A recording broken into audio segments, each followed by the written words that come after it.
and gentlemen of the jury, today is the trial of Macbeth, former King of Scotland and Thane of Glamis and Cawdor.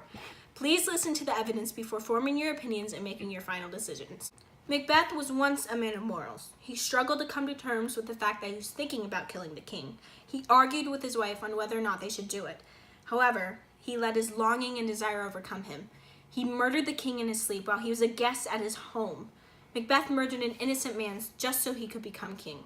To further convince you of the guiltiness of this man, he hired assassins to murder Banquo.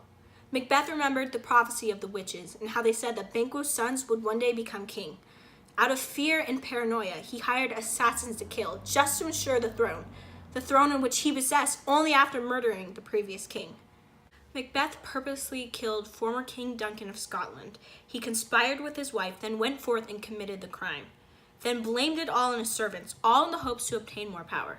And I quote, "I go, and it is done. The bell invites me. Hear it not, Duncan, for it is a knell that summons thee to heaven or to hell." End quote. Here he states that the deed is done. He murdered the late Duncan to steal his position as king. Any previous morals he once had are gone, and they are overcome by greed. After becoming King of Scotland, Macbeth plans his next murder. The victim is Banquo, a friend he fought in with the war, but is threatened by because the witches claimed his son would be future kings.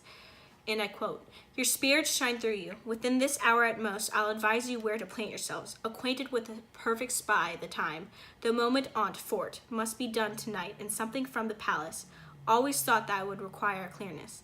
And with him to leave no rubs nor botches in the work fleets.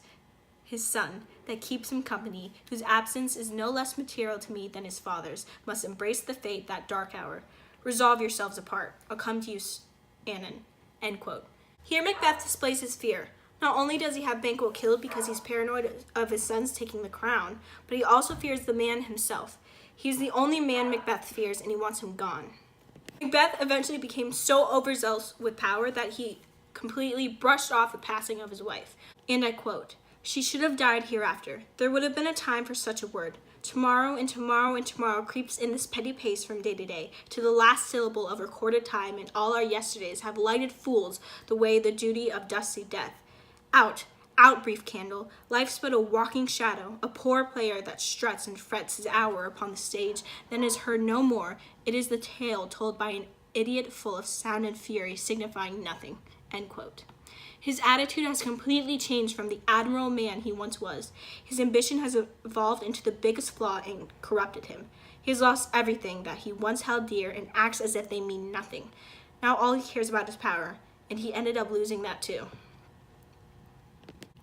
The verdict? Macbeth is guilty for the crime of first-degree murder, and he should be charged as an adult.